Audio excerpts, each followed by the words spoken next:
इस न्यूज के प्रायोजक है फॉर्च्यून टीएमटी, संपूर्ण सुरक्षा एवं विश्वास की नींव। चाचा जी, ये घर किस सरिये से बना है जो टूटता ही नहीं? ये घर फॉर्च्यून टीएमटी से बना है, जो सीमेंट पर अपनी पकड़ मजबूत बनाता है।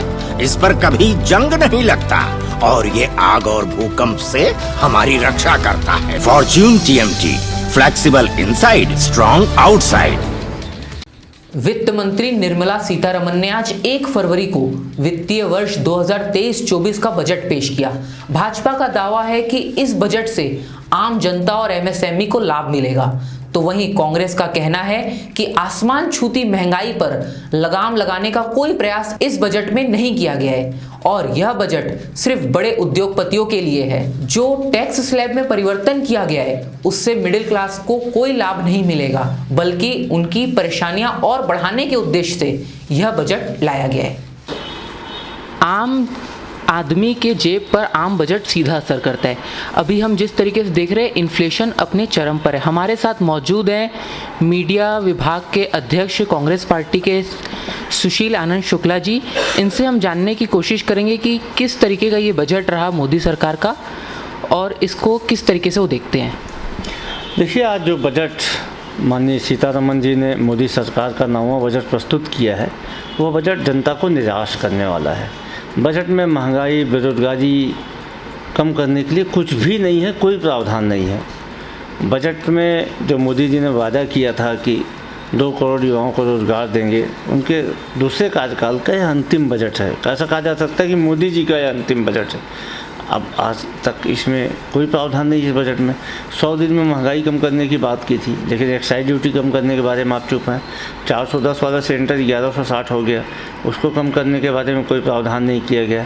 आयकर की छूट के दायरा को आप 5 लाख से बढ़ा के 7 लाख करके खूब ताली पीट रहे हैं, लेकिन जो 5 लाख के अंदर के दायरे में छूट में जो गृह ऋण, हेल्थ इंश्योरेंस, LIC, तमाम तरीके की जो छूट मिलता था 7 लाख के दायरे में, छूट को उसको हटा दिया। तो कहीं ना कहीं दूसरे तरीके से आप जनता के जेब में टाका डाल रहे हैं। दूसरी बात, इस बजट में जो खाद्य पदार्थ है उसकी GST कम करने के बारे में कहीं से कोई प्रावधान नहीं किया गया है। और जो तीसरी सबसे महत्वपूर्ण बात यह है कि यह बजट किसी भी एंगल से ऐसा लगता ही नहीं कि युवाओं का बजट है या किसानों का बजट है। बात की जा रही है कि ये ग्रामीण अर्थव्यवस्था को मजबूत करने वाला बजट है। 20 लाख करोड़ रुपए सीधे क्रेडिट कार्ड में किसानों को दिया जाएगा, लेकिन हकीकत में देखा जाए तो इस बजट में किसानों की आय दुगनी करने के लिए क्या है? कुछ भी नहीं है। आपने वादा किया था ना कि हम खेती की जो लागत है उसको आधी करेंगे, किसानों की आय दुगनी करेंगे। इस बजट में खेती की लागत आधी करने के लिए क्या प्रावधान किया गया? आपने डीजल से एक्साइज ड्यूटी कम की, आपने जो उर्वरक हैं उस पर सब्सिडी बढ़ाई या उर्वरक में टैक्स कम किया, आपने कीटनाशकों में टैक्स कम किया, कुछ भी नहीं किया। तो कैसे खेती की लागत कम होगी और उन किसानों की आय दुगनी होगी? तो कुल मिला के यह बजट निराश करने वाला है। लेकिन इस बजट में एक चीज़ और साफ तौर पर देखने को मिली है कि यह बजट छत्तीसगढ़ मॉडल की अनुकृति इस बजट में दिख रही है। छत्तीसगढ़ मॉडल की धमक इस बजट में दिख रही है। 2 महत्वपूर्ण योजनाएँ इस बजट में। भारत मिलेट संस्थान का गठन का निर्णय लिया गया है, स्वागत योग्य है, लेकिन छत्तीसगढ़ मिलेट मिशन का गठन हमारे मुख्यमंत्री भूपेश बघेल जी ने पिछले वर्ष ही कर दिया गया था। छत्तीसगढ़ में मिलेट्स जो रागी, कोदो, कुटकी है, उनकी समर्थन मूल्य में खरीदी की जा रही है, जबकि जो भारत मिलेट संस्थान है इसमें इसका गठन तो किया गया, लेकिन मिलेट्स के समर्थन मूल्य घोषित करने के बारे में भारत सरकार मौन है। दूसरा, जो हमारी सरकार की एक बहुत ही ज़्यादा लब्ध प्रतिष्ठित योजना है जिसके बारे में देश दुनिया में चर्चा हो रही, गोधन न्याय योजना। गोधन न्याय योजना की गूंज भी आज लोकसभा में मोदी सरकार के बजट में दिखी है। गोधन न्याय योजना के तर्ज पे इन्होंने 500 से अधिक गो संयंत्र लगाने की बात की है। निश्चित तौर पे इसका स्वागत किया जा सकता है और कहा जा सकता है कि जो हमारी योजना थी आज उसके देशव्यापी कीर्ति का नतीजा है कि मोदी सरकार भी उसको अप्रिशिएट कर रही है, स्वीकार कर रही है। जो लघु उद्योग हैं उनको बढ़ावा देने के लिए ऐसी कौन सी चीज़ इस बजट में होनी चाहिए थी जो आपके हिसाब से नहीं हुई है?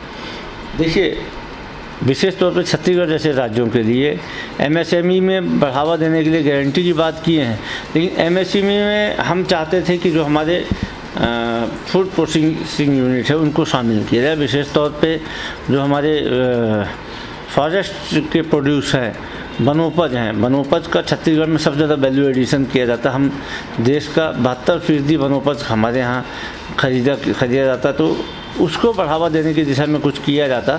अब विशेष तौर पे ये देश में ऐसे लघु उद्योगों को बढ़ावा दिया जाए जो कृषि आधारित हो। बात तो की गई है, लेकिन इसका ज़मीनी स्तर पर कितना ज़्यादा प्रावधान ले आ पाएंगे इसमें संशय की स्थिति, क्योंकि इसका ठोस वित्तीय प्रावधान कहीं नहीं दिख रहा है।